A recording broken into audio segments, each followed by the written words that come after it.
everyone, and welcome to this workshop on strategic networking, power, and influence. My name is Ivana Osagye. I'm the founder of the Professional Women Roundtable and also CEO of PWR Advisory, a female leadership, career development, and gender diversity consulting practice operating across the African continent. We develop programs for corporate organizations to help them maximize the benefits of gender diversity, leverage their female talent to increase their business performance and profitability. We also work with career women to help them develop their leadership capacity, raise their visibility and representation in the marketplace. The third thing we do is that we provide data and research services to investors, regulators, and other institutions who are focused on gender diversity. Our facilitator today is Jose Luis Alvarez. I wonder if I pronounced that properly. Senior Affiliate Professor at INSEAD, where he teaches on the MBA program and on other executive education programs. Professor Alvarez serves as the academic director of INSEAD's Leadership Transition Program and the Leading for Results Program. He's also the academic director of the Corporate Governance Center.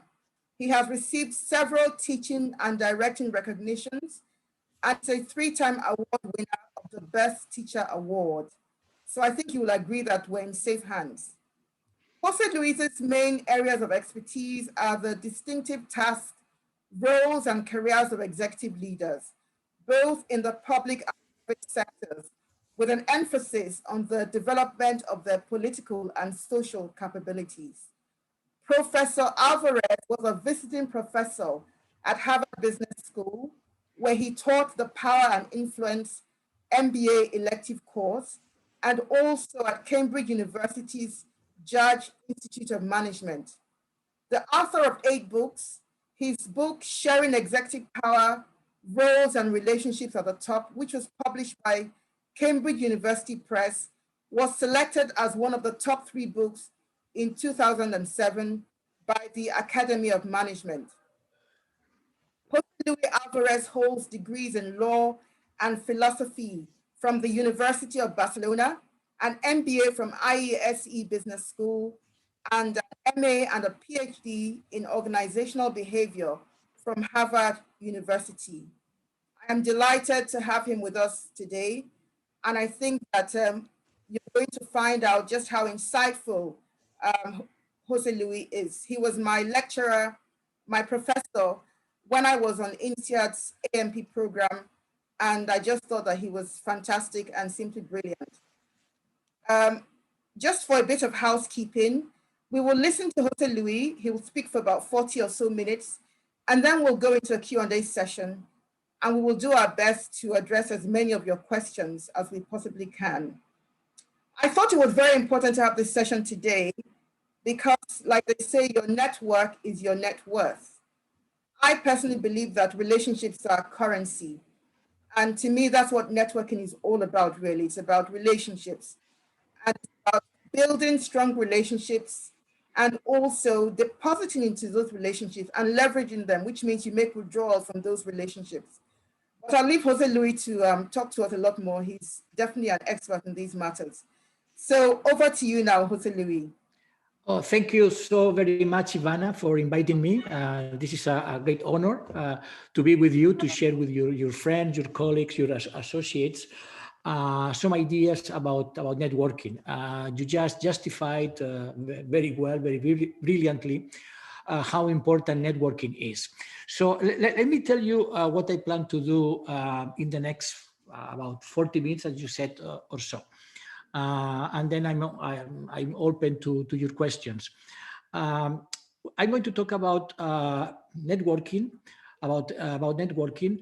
I'm going to spend the first part of my presentation also again arguing why this is so critical for all of us, for you, but for all of us, for any type of professional.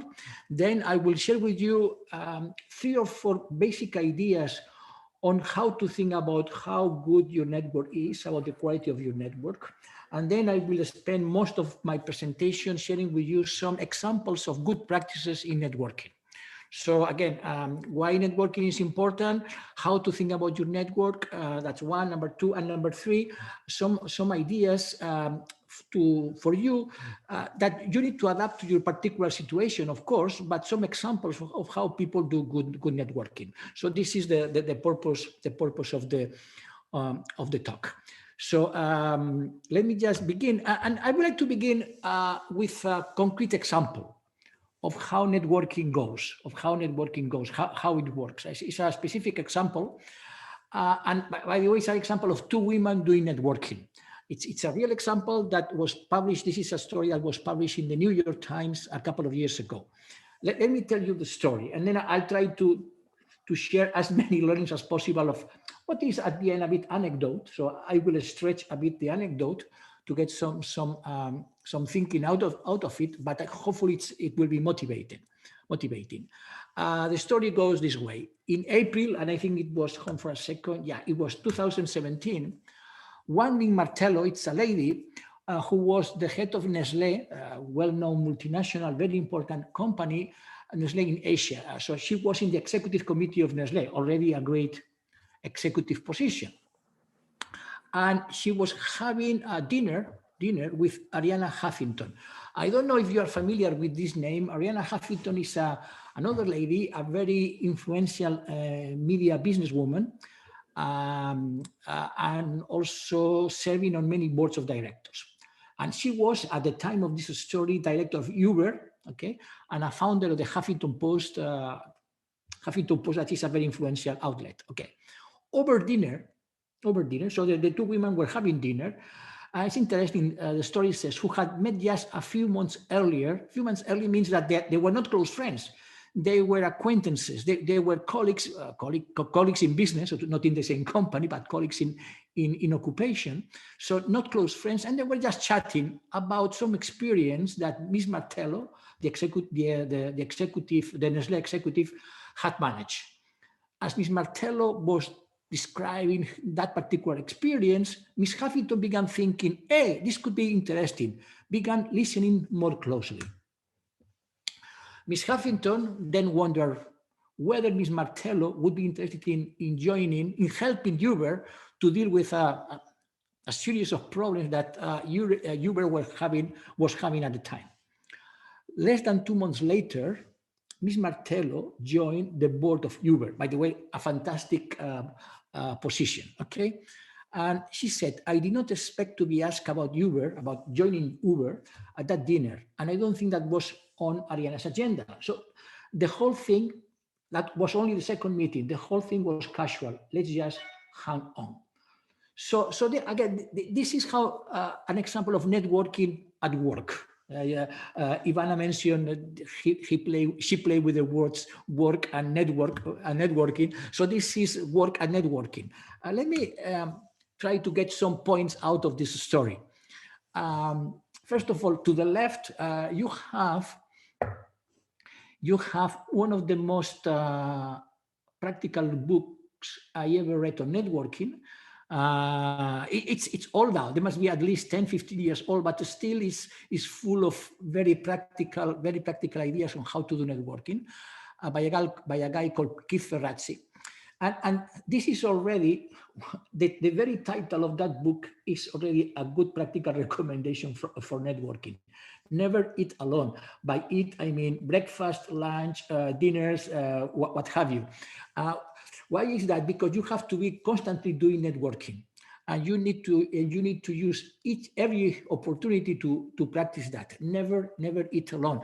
For instance, one of the typical mistakes that I see some people doing, some managers doing, for instance, is when they are at work, having lunch with the same colleagues from the same department again and again and again.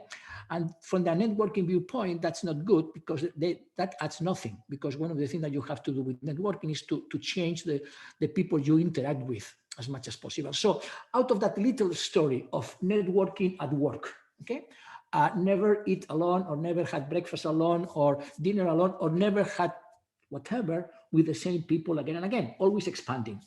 It's interesting because, again, another point is the two of them were not close friends. Meaning there are lots, and I will refer to this also later on because this is so important. There are lots of studies how people get offers to new jobs. It's not via close friends. Okay? There are lots of studies about that, but via what I call here acquaintances or weak ties. Weak ties means that you don't have an intense emotional relationship with someone. Okay, acquaintances, weak ties, not strong ties. For instance, at INSEAD, most of our alumni, when they get new jobs, new positions, 70% of the time come through a network, and from the network that is of acquaintances, weak ties, not close friends. So it's important that you understand that. Then serendipity. Serendipity means playing good luck. In the sense, the more you meet new people, you buy more tickets for the lottery of life. So what is doing networking? Again, I think that I like this image, is buying tickets for the lottery. The new tickets, not the same number, but different numbers. So if you have lunch, if you have networking opportunities, so chances are that you are going to get more luckier than people that don't play networking. This is also an interesting story about women. Women should be especially active in networking. The more you are a minority, the more you have to put effort into this. And there is another interesting point here that headhunters, when I talk to headhunters, they mention that a lot. The importance of visibility and reputation. Why Arianna Huffington, such an important businesswoman in the US, was having lunch with Miss Martello from Nestle? Because Miss Martello had been successful managing some crisis at Uber. So you need, when you do something well, when you had a success, try to exploit that. That's the moment for you to increase your networking activities. So this is just an example of how networking works. Hopefully, a motivation for you to stay in this talk. So remember, every opportunity is important. Never eat alone. The importance of weak ties, acquaintances, people you are not close to, you are not emotionally involved, you just know. And then minorities should be especially active in networking. And remember, visibility and reputation. So this slide, this is just another motivation, hopefully a motivation for you. There was this gentleman, his name is Ron Bart. He's about to retire from Chicago, from the University of Chicago in the US. And he did a very famous study years ago now. And he was teaching to executives of a company, of a single company, okay? It was an education program, an executive education program. And he had two groups. To one group, he taught them how to do networking. To the other group, he didn't teach them that. So that was the control group. What happened years later? Those who were educated in networking were evaluated better, had better promotions, stay within the company, and so on and so forth. So it seems that being educated in networking, and this is the purpose of this talk, makes a difference, has an impact on people. Okay. This is, I think, just the last one. Okay, yeah, the last motivational slide for the talk. If you ever want to read a great book on leadership, and by the way, Ivana has my slides, and I am happy for her to distribute them to you if you could be interested in the slides. At the bottom, there is the reference of one of my favorite leadership books. Is called Leadership on the Line, written by these two gentlemen, Ronald Heifetz to the left, and Martin Linsky to your right. And they say about networking. And this is the connection between networking and political skills. For political people, but here when they say political people, it's not political people in politics. For them, political people are just managers like you could be, that occupy senior positions. So just being occupying a senior position in a hierarchy, that makes you a political actor. Okay, the the merits of an argument, of a discussion, are relevant but not controlling. The most important thing is access. Access, networking gives you access. And the greatest care is given by clever people to create and nurture networks of people you can call on, work with, and engage in addressing the issue at hand. Able politicians know well from hard experience that in everyday personal and professional life, the nature and quality of connections is the most important factor in creating results. So in life is not only know how, it's important, but it's not only know how, it's also know whom. Know whom. And the senior you are, the more important that is. Okay, so this is some motivation here about how important networking really is. Okay, really is. And it's also, and networking is also important. And because Ivan also told me, and if you could make some reference when you explain about networking to the issues of power, the issues of power. Here on this slide, you have what I call power sources. Where does power come from? To the left is some characteristics. I don't have time to go through them today. On the power that comes from your position. You are the CEO, or you are marketing director, or you are the head of a particular department or business unit. So that's positional power. And then there is what we call personal power, the power that belongs to you. That you draw that power not from where you sit, but it's also important, but it's not the only thing, but also who you are and your style. And personal power comes from your competencies and expertise, for sure, your reputation. Attractiveness means your presence, your image, how you come across, what people think of you when they see you. Okay, impression management. Effort, how much energy you have. Agenda means focus, how strategic you are in the way you apply your time. And then, and this is another name for networking, relational power, how good your relations are. So what gives you power? Of course, your position, your location in the hierarchy, where you sit, of course, but also who you are and what do you have because of you. And relational power is one of the most important ingredients, components of that personal power. Okay, so again, in life, to be successful, know-how is important, know whom is as critical as your know-how. In a way, we can say that know whom, your network, is the multiplier of your know-how. Okay, if you only have know-how, you cannot reach people. You cannot help others. If you only have know-how, you cannot help others. You cannot reach people. You cannot display and deploy what you know. Okay, good. So let's start talking about networks then. Talking about networks. First of all, a definition. A pretty common sense definition of a network. What is a network? Set of relationships, personal relationships, critical, okay, for critical for your success. And examples of them are, for instance, what we call operational network, the network of people that you need in order to get things done at work, colleagues, clients, suppliers, regulators, others. So this is what we call the operational network. Other people call that the implementation network.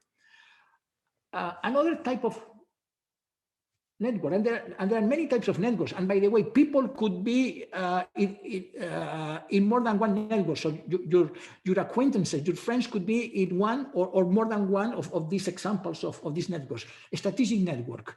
For instance, do you know people that help you to look around, to scan the environment, the context, to tell you things that are not public yet, that don't appear in the newsletter, that tell you in the newspaper, sorry, that tell you that gives you advanced information about new trends, things coming up.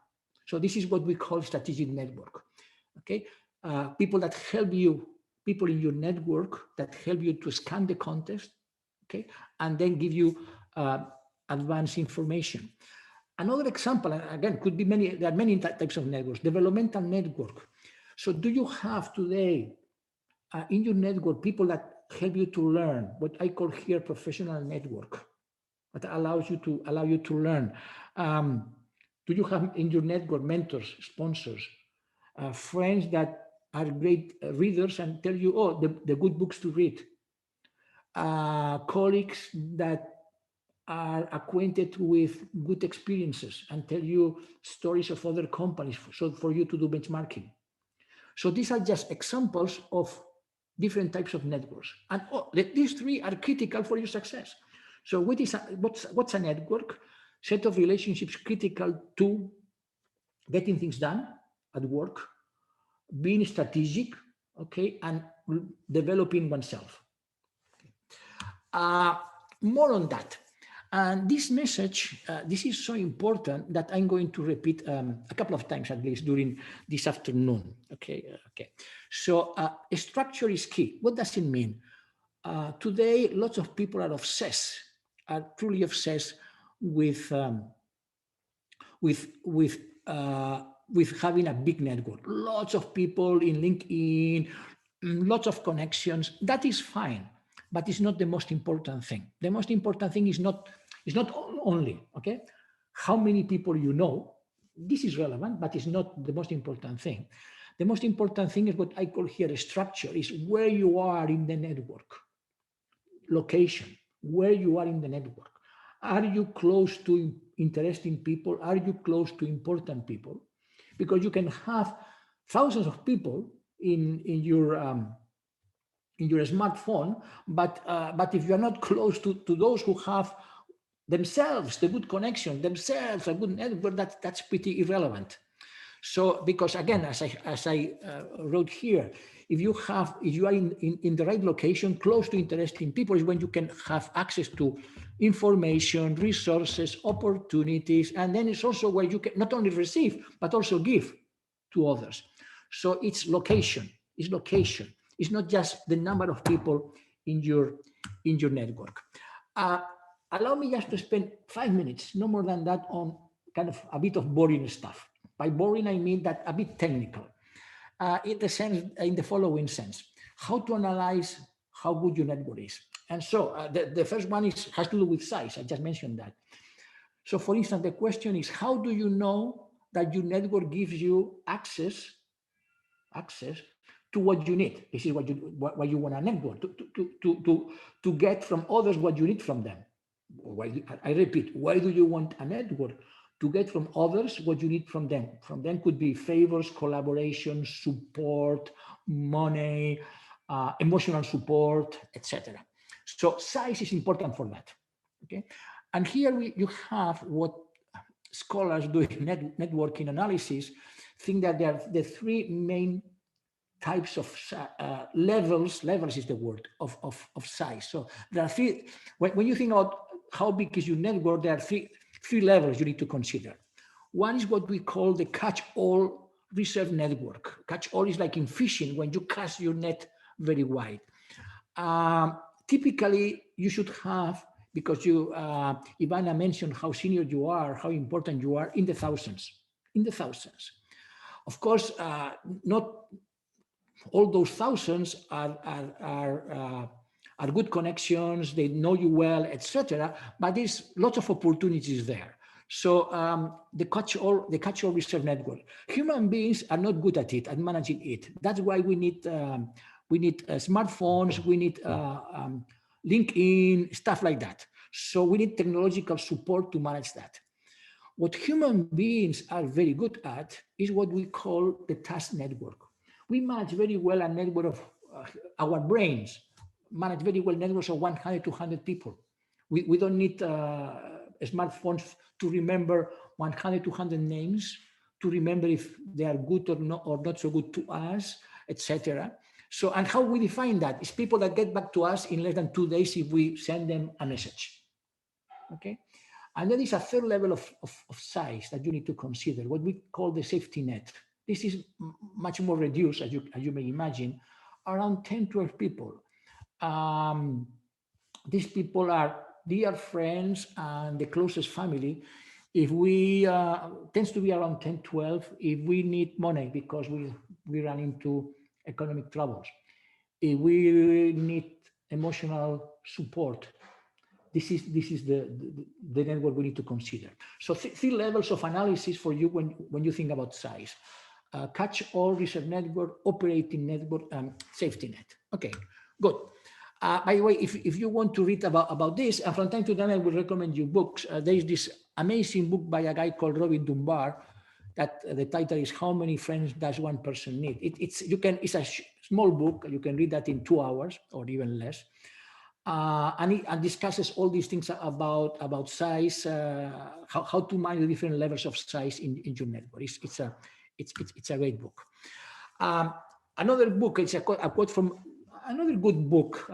This is recent. It's just 2 years ago. David Burkus, Friend of a Friend, and the author says, "Don't be obsessed with size." It's important. It says we are all a bit already. Hold on a second. Here I can see that we are already in a big network. So those who succeed are those who can navigate what they already have. So don't spend too much time building up the numbers of your network. Do that if you need that, but don't be too obsessed with that, of building up. But you should be obsessed with navigating, using what you have, putting yourself into going to the right location. Okay. So again, the same question. Does my network give me access to what I need? One answer is size. Of course, if it's very small, that will be difficult. Another network dimension for you to analyze the quality of your network that help you to get what you need from the network is diversity.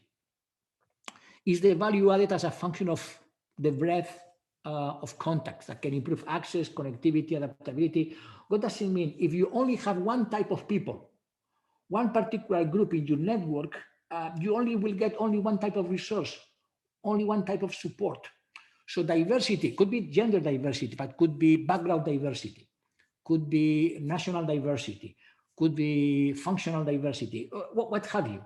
Diversity, because the more diverse your network, the more different things you may get from it, and the more you may provide to different types of people. So that's the second measure of how good your indicator of how good your network is. Number one, size. Number two, diversity. And then number three, I just referred to it, is where you are: position, location. Does my network? This is another question for you to think about. Your network. Does my network help me to influence key individuals? And here you have, and this is a huge simplification, but just for the sake of explaining this concept, two types of network. One network you see to the left is Robert, is what we call a closed network. And you see this is a network where everybody is connected to everybody. Okay. And to the right, you have what we call a broker network. This is Elizabeth, Liz, okay? And you see, Liz is interesting. It's in the middle of a group, several people that they are not really connected, all of them, among themselves. So in order to get connected to each other, they have to go through Liz, okay? By the way, we as scholars, we do lots of mathematics with this. We play lots of complicated numbers. But you see, what is a good location? Okay, is the one what we call the broker network. When you are in the middle of people that they are not connected. Why? Because in the broker network, you are essential to the network. You are what we call a broker, a hub, and in between. People have to go through you, and that gives you power. Robert, to the left, in the closed network, is in the middle, but people don't need Robert because they can get sick and go to all the other points without going through Robert. While, for instance, H, in order to get to the other points, needs to go through Liz. You have to be the person, a go-to person to have power. Power comes from being in a broker network and in Liz's position, in the middle. So this is a bit technical, but I think it's important. Okay, so it's okay. Time flies. So we already half an hour into the session. So so remember, main messages, know how is important, but you need the multiplier of know whom. That's number two. When you want to think about how good your network is, ask yourself not only how big it is, again, that could be important, but also ask yourself how diverse is your network. And number three, where are you in the network? Okay, what type of network you have and where are you? Are you in the middle or not? Or you're on a corner of the network? Okay, so some recommendations uh, for networking. First of all, networking is what I call here 99 hard work. And again, Ivana was using was playing a bit with words, and that was very expressive. Is work, is network, okay? But it's not just network, it's net hard work. Why? Because for human beings, and there is lots of explanation in psychology, I'm going to save you those explanations. We don't have time to go there. But for most human beings, networking is not easy. We are used to relate to a small number of people that belong to our family, close friends, but doing networking beyond that doing networking beyond the 150 is very complicated for human beings. Remember 150, one of those three levels, the 12, the 150, then the thousands. Going beyond the 150 is very difficult for human beings. So we need to work hard. Networking, and if you buy this, if you are convinced of this, then it's easier for you to do networking. You need to understand, to recognize that networking is not fun. For most people, it's not funny. It's not spontaneous. It's not easy. It's hard work. It's time consuming. So don't expect, don't hope to networking to be easy. It is not, and it's time consuming, and sometimes could be boring. Okay, but because it's hard work. Okay, good. So this is the starting point. The starting point. Some recommendations for doing networking. I have this thing here that says all encounters, everything you do, are opportunities for doing networking. So networking is not something that you do, let's say, every 2 Saturday mornings when you update your LinkedIn or when you review your list of acquaintances. In everything you do, that's a networking opportunity. You are talking to a client, that's a networking opportunity. You are talking to a regulator, that's a networking opportunity. You are talking to the parents, to some of the parents of the school you send your kids to, that's networking. So networking should be embedded in every social relationship you have already. Okay? So it's not something apart, it's not something special, it's something, again, embedded, I think I like that expression, in everything social you do. And after one of these sessions, one of the participants sent me the postcard to the left that's in French that says, "Men don't drink wine. What they do is networking." So it's not that you meet people because you want to drink with them. It's you drink with them in order to do the networking. That's the networking is the important thing, not the wine, okay, or the drink or whatever drink it is. So in everything you do, that's networking. This is a networking opportunity, this session. Okay. Some what I call here basic criteria for action. Get to know people different from yourself. Diversity. Don't have breakfast, lunch, dinner with the same people. Well, dinner is with the family usually, but with the same people again and again. And I have here, this is important, share activities principle. It's not just having different, diverse people, different people in your agenda. It's doing things with them.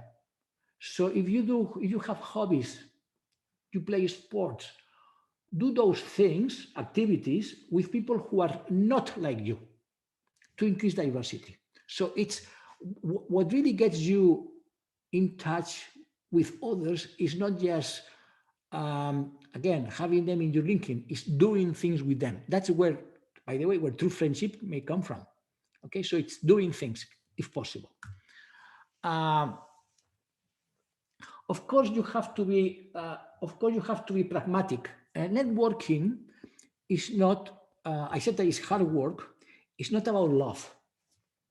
Networking is about exchange. So you have a network and you need from the network. But in order to get from the network, you have to give to the network. So this is very important to understand. You have to be pragmatic. Don't expect love from a professional network. Expect love from the family or from the close friends. But from an extended network, it's about exchange of interest. You have, you give, you receive.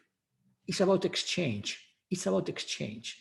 So don't have the wrong expectations about that. Okay. So let me just, for the sake of time, jump over a couple of slides here and there. A very important practical recommendation for networking. In fact, this is so important that I perhaps will repeat it a couple of times. Think long term. Build ties before you need them. What does it mean? Imagine that you are quite happy where you are right now in that company you work for, in your industry, but from time to time you think, oh, perhaps in the medium term, I would like to change city, or I would like to change industry, or would like to change company. What you need to do is to today start investing in a network in that potential hypothetical future. Again, you are not even sure that you want to change, you want to go there, but even as a possibility, you need to start investing in that. You need to build ties before you may need them, even you don't know which ones exactly are going to be useful for you in the future. So you need to have a sort of portfolio of social investments, portfolio of network investments in different futures. Different futures mean different sets of people. Okay, and again, and you need to start putting some effort in them, some investment. Again, even though you are not sure you are going to need them, use them, get in touch with them later on. Okay, so invest in advance, think long term. Okay, that's a very important piece of networking. And then, like in the example, in the first example that I used to kick off this talk, use the good times to do networking. Like Miss Martello had a management success in her career, so use the good times to do networking. When you have good reputation, when you are successful, when you are a bit famous or a very famous, emphasize networking then. Because if you want to do networking when you're in bad times, then it will be too late. Because people are attracted to those who have good luck, who are successful, who are on the rise, who have a good moment in their careers. Okay, so use the good times to make and in those times do an extra effort to do even more networking. Just as an example, I just wrote a case that I discussed in class in my teaching on the French president Emmanuel Macron, who became president when he was 40. That's quite a success. And by the way, Macron is a master networker.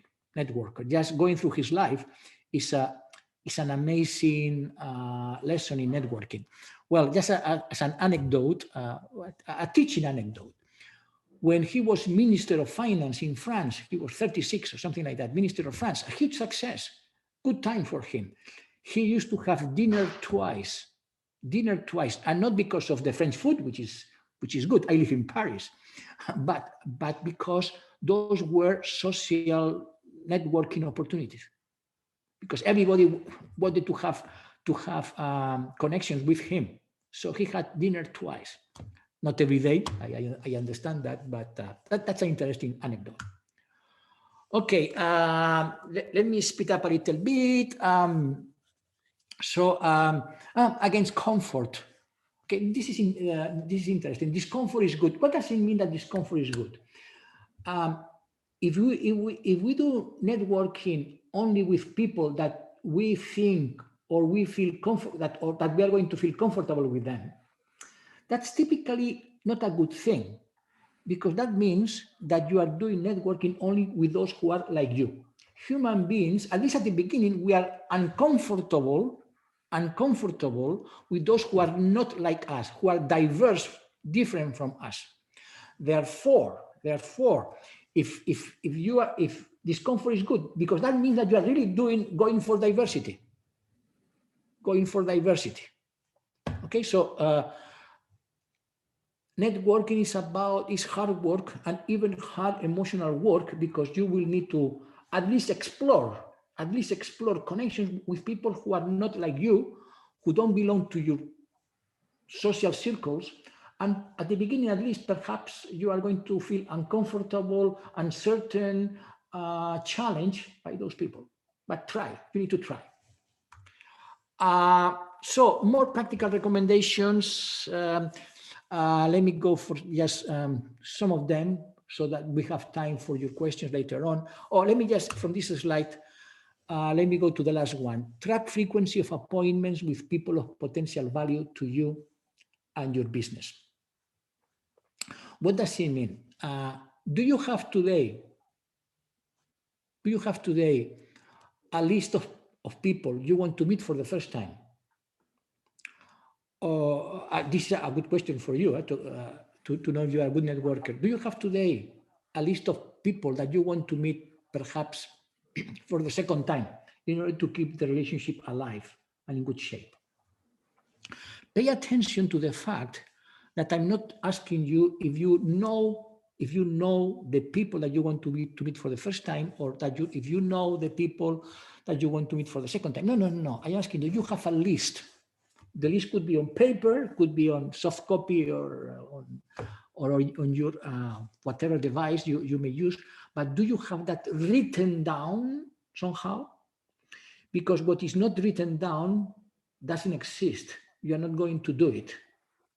So, and then if you have that list, that written down, you can track, you can follow. It's like accounting, okay? It's like this is why sometimes we talk about social capital.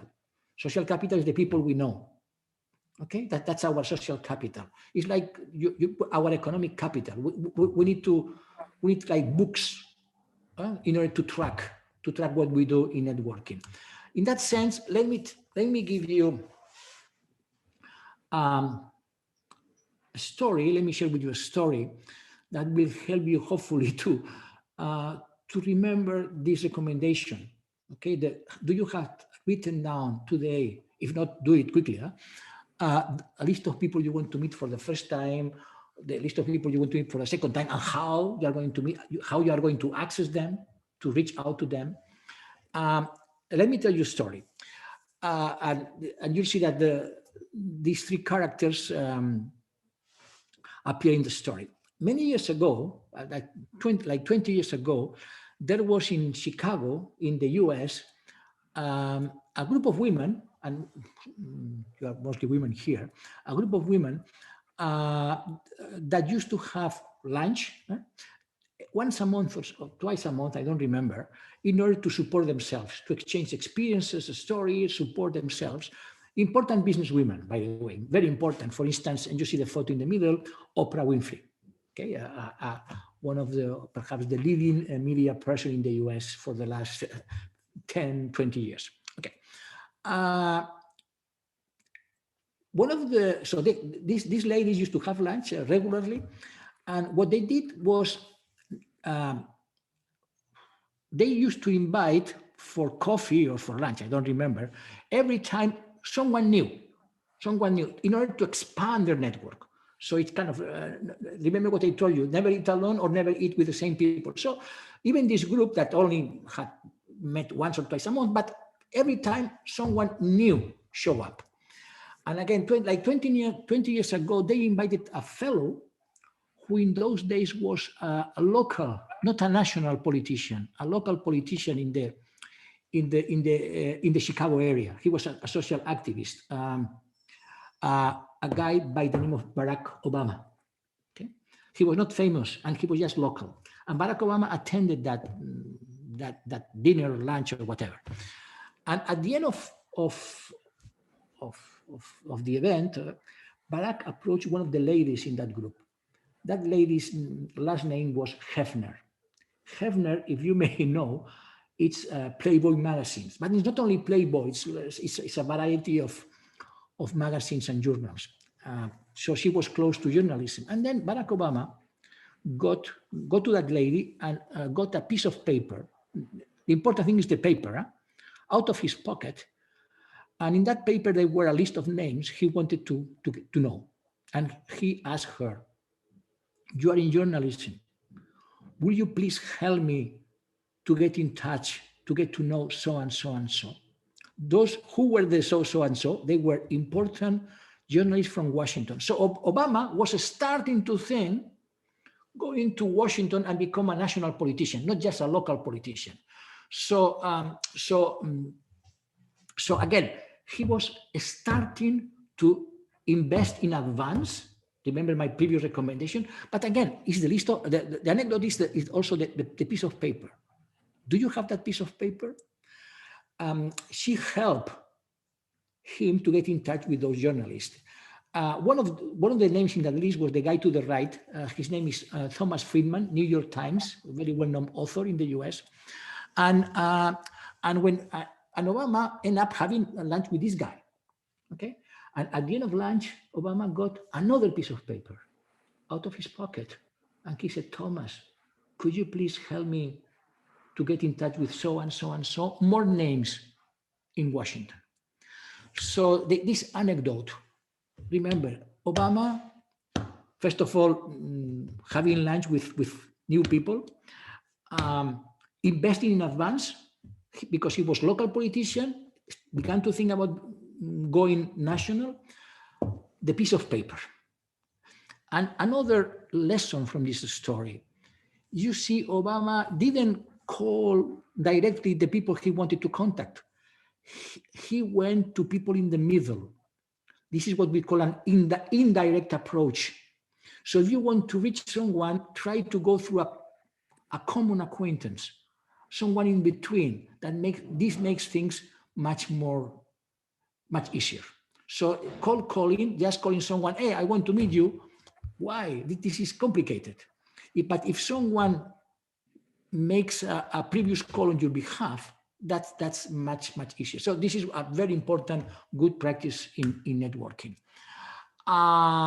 So let me just advance a little bit. Okay, one thing that you should be very good at as well, if you want to be a good networker, is you have to be very good at mapping social networks. So what we call the trade routes. So you need to know the ways and means, the connections, the channels between people.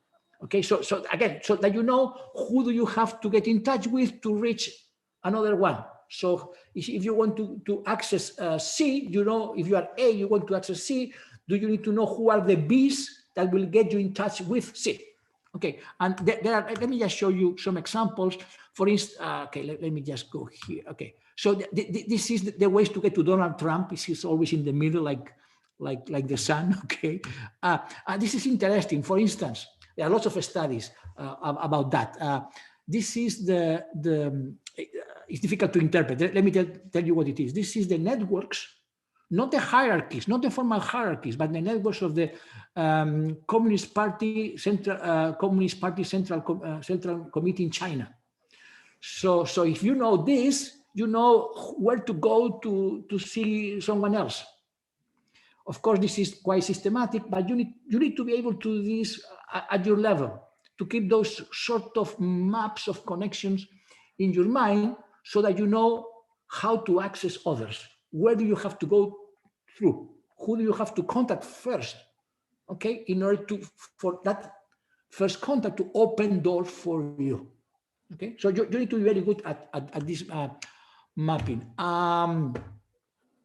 So again, what I just said, always try to be introduced by a mutual contact. That's critical. That's so important. Do the trite stuff. Trite stuff means the details. You have to do the homework. If you want to approach someone, before you meet that person, get to know that person in advance. Get to know things about that person in advance. Study. Okay, I get really irritated when someone tries to approach me and knows nothing about me. Okay, so because it's a waste of time. So you and then after the meeting someone, write thank you notes, do little favors, and so on. So let me. It's time to go. Let me just.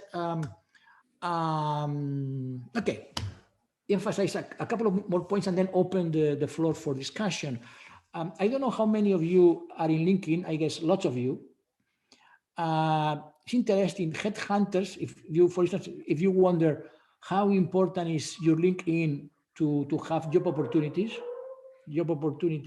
For instance, talking to headhunters, what they tell me is that headhunters, at least the good ones, they don't use LinkedIn to search for candidates, but they use LinkedIn to double check information. So LinkedIn is not so critical for headhunting.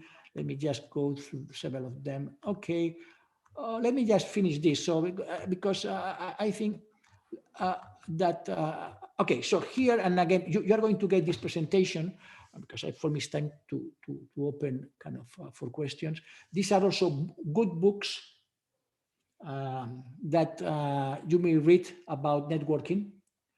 And then let me just finish with two stories about networking that bring another very important, no, that allow me to repeat a very important point that I mentioned earlier. I don't know how many of you are in the real estate industry. Okay, at least here in Europe, people say that the secret of a good real estate piece of land or building or apartment, whatever, the secret is one word that people here they used to repeat 3 times, and that word is location, location, location. So people say that the secret of networking is similar to the secret of the real estate industry, location. And I also told you that before when I show you the 2 types of networks and where are you in those networks. So another way to say that is that the secret of a good networking is what we call wandering around, or movement and location. What does it mean? That in your career, you go to jobs that gives you good networking opportunities. Let me give you 2 examples of this good location in networking. I don't know if this is getting more difficult to recognize. I don't know if any one of you recognizes this gentleman. He's dead. He's Spanish. I'm from Spain. No? He's Spanish. His name is Juan Antonio Samaranch.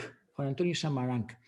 Perhaps some of you remember, kind of the more senior among you, that he was the chairman of the Olympic Committee years ago. And he was the chairman of the Olympic Committee when the Olympics expanded and when the Olympics became the biggest show on earth. Okay, so very important guy.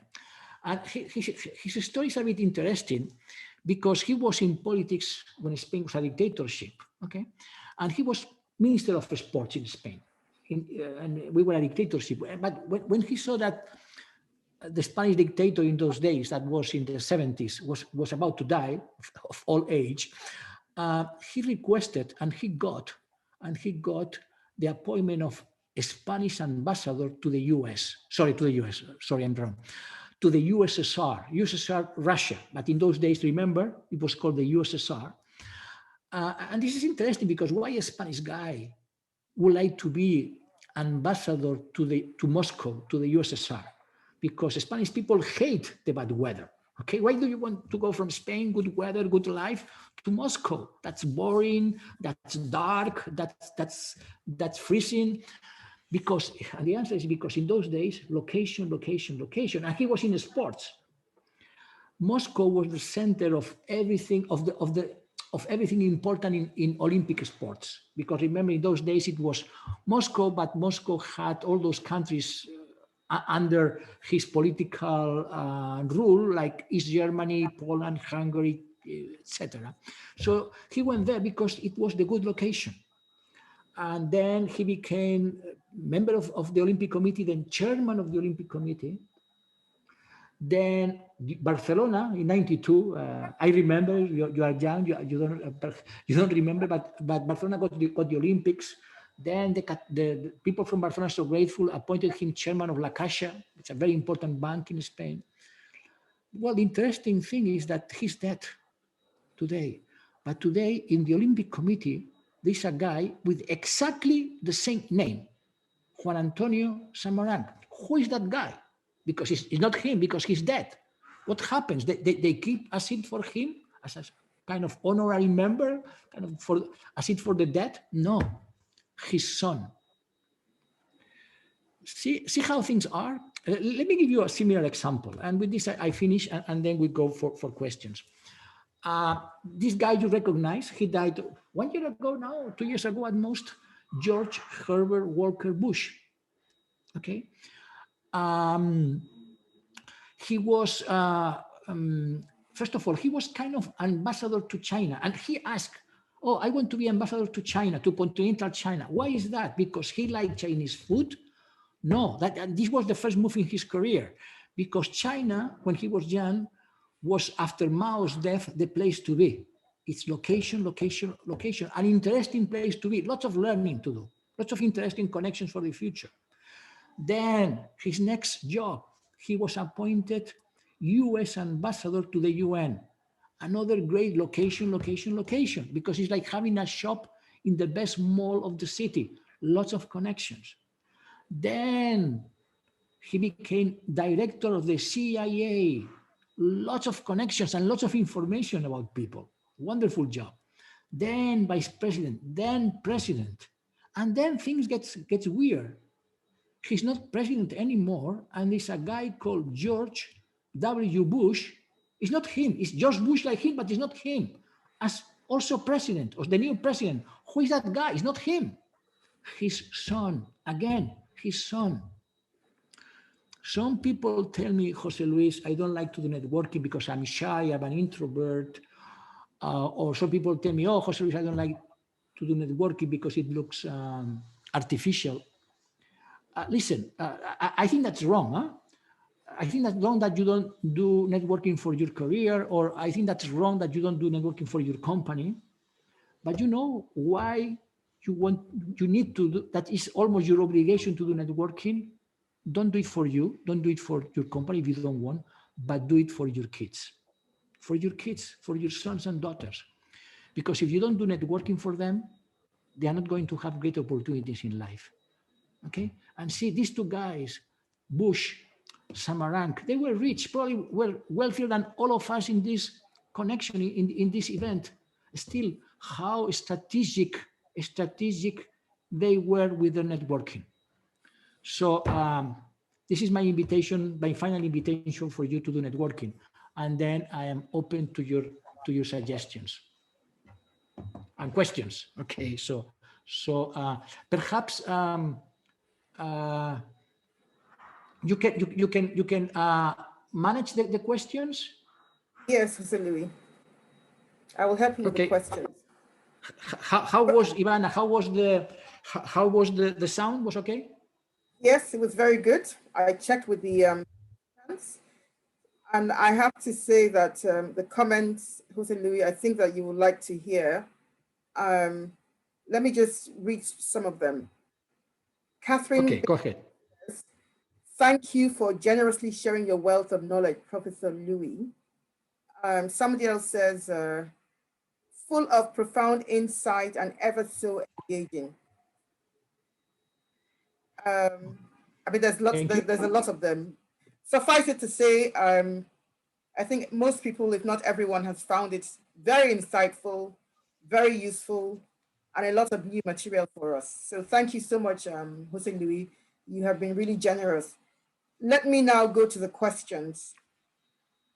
I see that we have 4 questions. The first one, what are the strategies for building a brokerage network to be like Liz?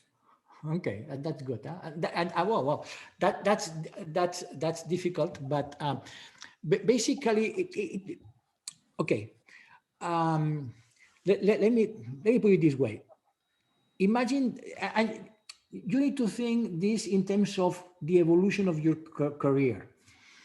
Imagine that you are working for the same company, in the same people, in the same department, in the same city for many years.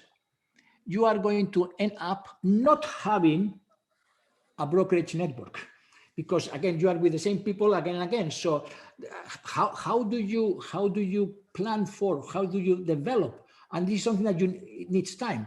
A broker network is to have a career where you move. Remember one of my last points, you move around a bit and you do, if not different things, because you have a particular expertise, but at least you apply that expertise with different people in different situations, etc. So it has to do with your career. So you have to move around a bit, because again, if you are with the same people, the same in the same department, doing the same thing in the same company. By the way, it's not necessarily bad having a close network, but again, it's more risky. It's more risky.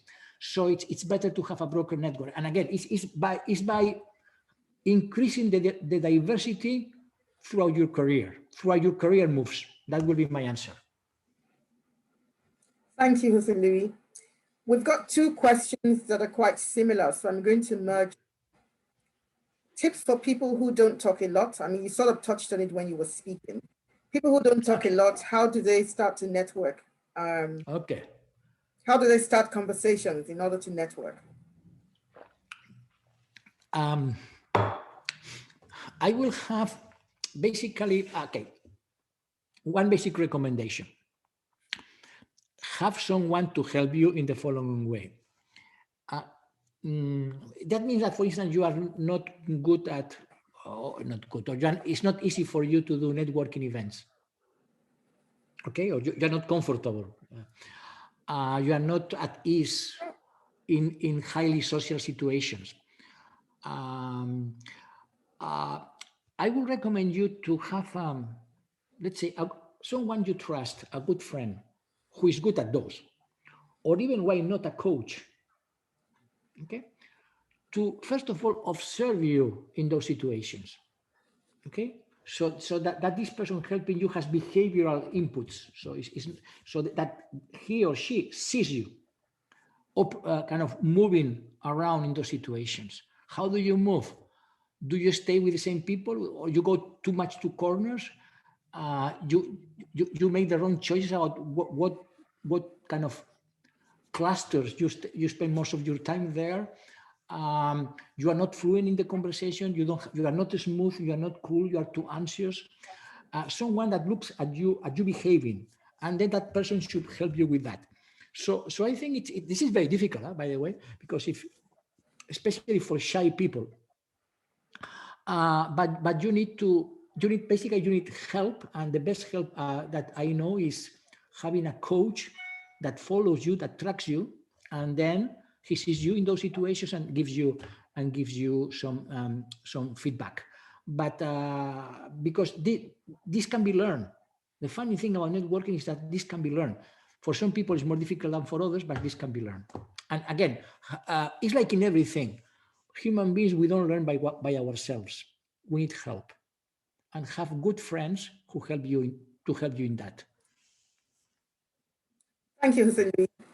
Now, this is quite topical, really. Could you please give some tips on how to network in this socially distanced era? Okay, yeah, this is funny. And going back to the first question, there was an article in the Financial Times, and there is a book. Oh, sorry, I forgot the title of the book now. That says that in times of Zoom, like this one, and in times of social distancing, introverts have it better because they don't have the pressure of being physically close to others that makes some introverts uncomfortable, perhaps. It's interesting. Let me tell you an anecdote. Well, it's not an anecdote, okay, in fact. You know that I am a professor at the business school, and we cannot have, our business school is closed. It's closed it's not closed for business, but it's closed for face-to-face programs, and we need to do programs at a distance. And most of us were uncomfortable, were uncertain about what will happen. And as we practice a bit, we are surprised. We are surprised that even programs that have to do with leadership and programs that have to do with managing emotions, doing it remote, it's quite good. So we don't lose so much. So I think that perhaps you should be now. It's a bit of there is a bit of what some colleagues call a Zoom fatigue. I mean, so we are fed up with this sort of connections. But don't assume that you are going to lose by having connections via Zoom. And it's even funny. Even sometimes they say that with friends, it's even better. Instead of using Zoom with close friends, we should use voice, the telephone, because when we narrow, because the human voice, when there is no other information input, it's just only the voice. We put so much into the voice. We get so much through it that it's that the voice only connections are more emotional than the connections with the screen. Okay, so my keep going. Have one call per day. For instance, one you know what a friend of mine does. Colleague, for instance, he has what every twice a week or once a week he has like office hours. But this, you could also do that at your level, like as managers, like half an hour. Let's say, okay, I'm going to send a message to all the friends, and I'm going to say, okay, I'm going to be open for connections every Friday from 4 to 6, 20 minutes slots. Just kind of apply, and I will be ready for you. So 20 minutes. So and kind of these sort of things. So you need to be even more active, perhaps, but don't discount online connections or remote connections. They are as human as the face-to-face. And by the way, it's better because you can you can manage your agenda better. Okay, so that's that would be my quick answer. So keep doing it.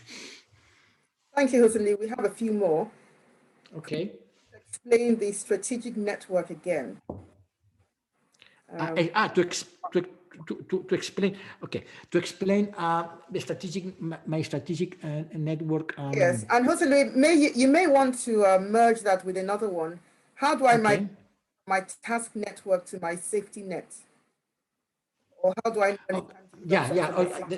That is slide. Let me try to find. Okay, it will be. Okay, yeah, that is like about types of networks, right? Kind of, I had 3 types of network: the strategic network, the operational network, the strategic network, and the developmental network. What was that, right? That's what the. Okay, so those were just examples of potential networks. Okay, so you could have networks of many kinds. Even you can let me make someone your network for social activities, your hobbies, etc. Okay, so but what is a strategic network? Strategic network, okay, is the network that provides you with information to build strategies for your career or for your company. Okay, so that gives you information that is not easily available.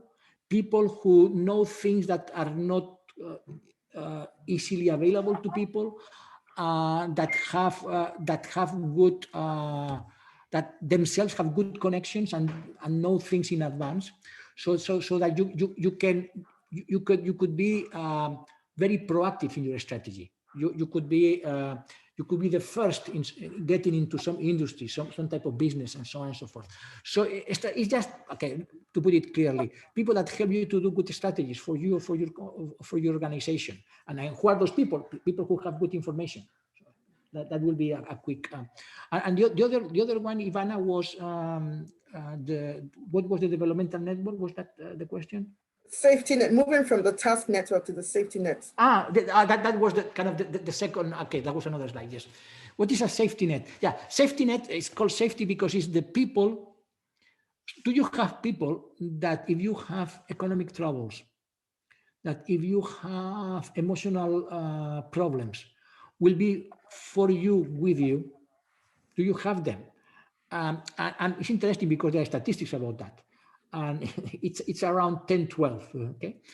5 or 6 good family members, 5 or 6 good friends around that. There's lots of variation, of course, but so do you have that? Do you have that in your life? Because things make, for instance, imagine that the pandemic in Europe, I think, reading the newspaper, it looks like the pandemic is worse in Europe than in your country, for instance. But there are lots of businesses that are going down, for instance. And if something like that happens to you, who do you have? Who do you have? How many? Who are they? And are you sure that you have them? Are you sure that you have them? So that's the meaning of safety net. That's the meaning of safety net. That was the question, right, Ivana? Mm-hmm. Now, I think the next question is something that many people struggle with when it comes to networking. How do you extract value from your network? The question says, how do you produce what you need from a lead in a network, particularly if it's not someone you're comfortable with? And I think that people struggle. Sorry, could you repeat that just to be sure that I understand? Could you repeat that? So what this is about is you build a network, you have the relationship, but how do you extract value when you need it? So how do you introduce what you need from a lead in a network, particularly when you're not comfortable with? Okay, first of all, being comfortable. If you need, networking is not about being comfortable. I think I said that earlier. So it's so. But in any case, how do we get what we need? This is the question, right? How do you how do you get what you need? So if you want, if there's ask something from, and the answer is ask. If someone is in the ask, like the bullet.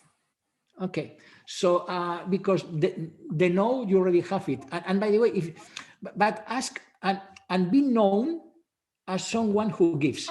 So people will give to you if you have the reputation of someone that if people ask favors to you, if being asked favors, you do the favors. Okay, so this is what we call indirect reciprocity. So sometimes it's not, people will give you what you need, not because you have given that particular person something before. Of course, that helps. But also if you have reputation for being generous, you have a reputation for investing in people, if you have a reputation for putting effort in your network, people will give to you because of that reputation, without having you and that particular person a previous relationship. So this is what we call indirect reciprocity. So ask, but ask in order to ask, you need to have a reputation of someone who is not just a grabber, a taker, but also someone that when asked for favors, you have the reputation for doing them. So this is